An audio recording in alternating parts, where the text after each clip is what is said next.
Hello Vault Heads, this is the self-proclaimed, sarcastically named Captain KeyForge, also known as PJ Broughton of the Steel City Snufflegators. Welcome to the latest episode of Captain KeyForge, and we're back with a deck opening.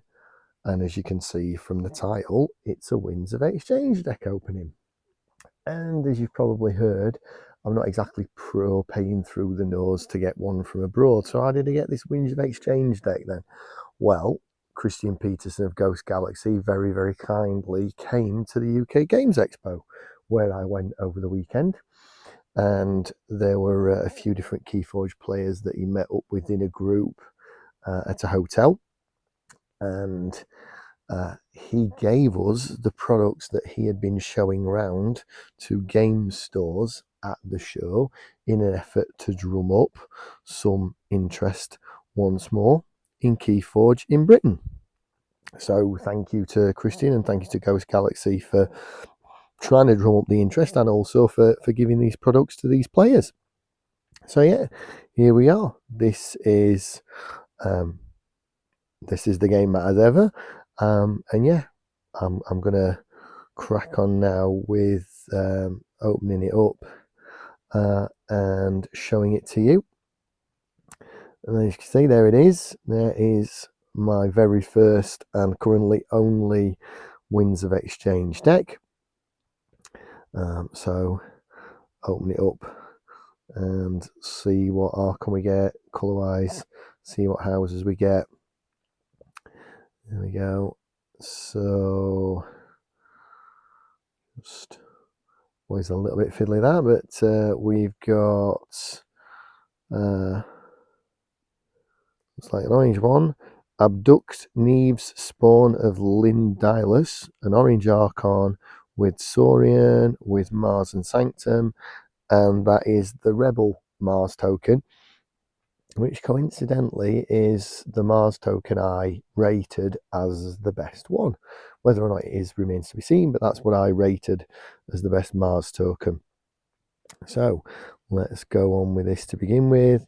And first of all, we've got Nion Outpost Artifact. Put a friendly creature on the bottom of its owner's deck. Nizak Resonator, power 2 creature with key cost increase. Psychic Network, play steal 1 for each friendly ready Mars creature. I hate the word ready on there in this game. I really do. But anyway, it is. Then we've got Red Planet Raygun with an Amber Pip. And the next one, Genetic Blast, deal 2 to a creature for each other creature. And each other creature with the same name as that creature. And it normally comes with an Amber Pip, and there's one with an enhancement. Okay, and that's 3. So, well, 3 of the same cards. Interesting. There's a lot of creature remover there. And creature removal with 3 cards of the same. Ionics, Vac Minder, make a token creature when you play it or destroy it. That's useful in Winds of Exchange. Kaboom, put each Mars creature into its owner's archives. Destroy each other creature and gain 3 chains. That's a good one. And then we've got the Mark II generator, which enters play ready. An action, make a token creature. Again, nice little token creature creation for this. Xanthix Harvester, which is a reprint, and it gains another one when it reaps as long as it's only got Mars neighbours. Then I've got Ixlix Mesmerist. A creature captures 1 from its own side as an action. Now we're on to Sanctum, Harmonic Ritual with a capture on it. That's very bursty, that one. Then Grey Abyss, play, make a token creature. An armor boost for all the other creatures as well. It's quite good. Then a Grey Ogre after fight game 1, and that's for its neighbours. Absolve, heal 1 damage from each creature and gain 1 for each healed this way. Bit of Amber Burst. Cassil the Benevolent, which has got 3 enhancements added to the deck. Membership Drive, make a token creature, gain 1 for each friendly token creature. Ostentatious Mount, and that gives you ability to move a creature around in the battle line. Reserved Monk, 2 power for each Sanctum neighbour you've got next to that. Taxing Journey, capture 1 and then capture another one for each house that creature shares with its neighbours. That's a good one. And another one of those, and that one's got a capture. Awful lot of seems to be capturing this deck. The Grey Rider with a capture icon, we all know that one. Reprint. And another copy of the Grey Rider. Play, Fight, Reap. Ready and fight with a neighbouring creature. That's a decent card. Okay, now we're on to Saurian Eclectic Ambrosius. And then Legion's March. We've also got Ambrosia Outpost. That's another one of those putting a creature on the bottom of its owner's deck. City-State interest and all that. Each friendly creature captures one. That's 2 out of the 3 loading up the bottom of your deck cards as well. Inspiring Oration, exalt a friendly creature, make a token for each ember on that creature. That's a good. Aquila, Lone Hero, capture one. You throw more enemy creatures than friendlies.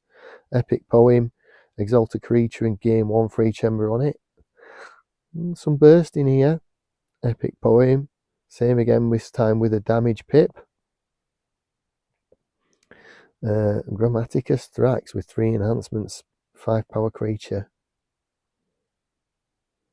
Recruit, make a token creature. If you exalted a creature, archive recruit. And another one of those as well. Okay, seems to be a decent amount of token creature creation in this as well. And then finally, Initiation, which is a Maverick, make a token creature. And if you have fewer than 4 cards, archive that. And that's quite interesting because I've got 2 of the Saurian make a token, archive it. And then I've got the Maverick from another house, make a token, archive it. And then we've got the Rebel, strength 1, after reap, deal 1 damage to a creature. You're preferably going to pick enemies with that, which when half the creatures are power 1 is quite useful. And again, it's not like you have to stall yourself to do it. You just reap and do it. The only problem is, like an awful lot of token creatures in this set, power 1 is very vulnerable to an awful lot of things. But half of people's WoW decks are going to have a power 1 creature. So having a power 1 creature yourself, it's nothing horrendously bad. It's nothing to be too worried about. So yeah, that is the deck. And that is the list there. What I'll do now, I will sort of go through the stats of it. Okay, so after going through the stats of it, I've found out the following. So it's got an ember count of 13. So there are 13 amber pips on those cards as a total, which for a Winds of Exchange deck is very, very good. That's quite a lot of amber pips, I believe. I'm not sure a lot of you have been finding that much with your decks. There are 4 capture pips on the actual cards themselves, which is, it's a nice little bit of amber control. Always nice to see. It could be the difference between taking an opponent off check or not. There was 1 damage pip. It was on it wasn't on a creature removal card, was it? So I mean, it's all right. It's nice to see. It'll come in useful. Next one, amber control. So there were 7 amber control cards. One of them was steel, one of them was key tax, everything else was capture. So the key tax I really like. The steel I would like if it was easy to pull off, but it's not. But yeah, a lot of capture, so people are going to get it back. Artifact control 0, which is always a negative. Hate to see that, but equally, it's massively common. I think 75% of decks never come with artifact control, and it's something I'm always complaining about. More artifact control in more decks, please, because so many strong artifacts to worry about. Token creature creation. So this has got 9 different cards that can create a token creature.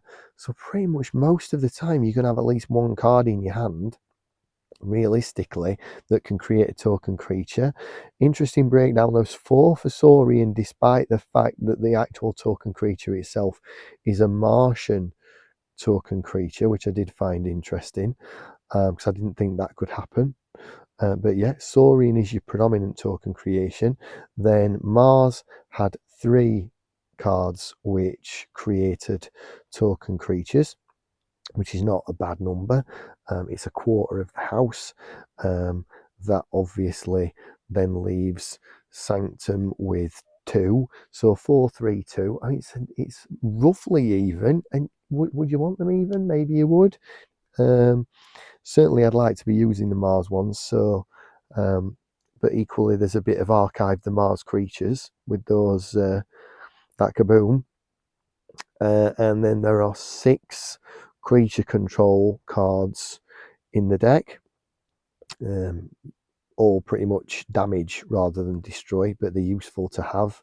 And there is also the Rebel, which when I reap it only deals 1 damage, but again, half of the tokens in the game are 1 damage tokens. So it will get rid of those. So yeah, it could have been a lot worse. What do you think? Do you think it's a good one? Do you think it's a bad one? Once I get the Winds of Exchange stuff, obviously I'll be doing more content regarding that. Christian Peterson did say that all the UK orders were packed, and he was hoping that they would be leaving by the day I'm actually putting this out, which is the Friday after UK Games Expo. But as ever, feel free to like, subscribe, comment, email, tweet me. Look out for me on Discords. I am around. Thank you for watching it. I hope you enjoyed my first Winds of Exchange deck opening. Obviously, I will be back. And as ever, may the Forge be with you.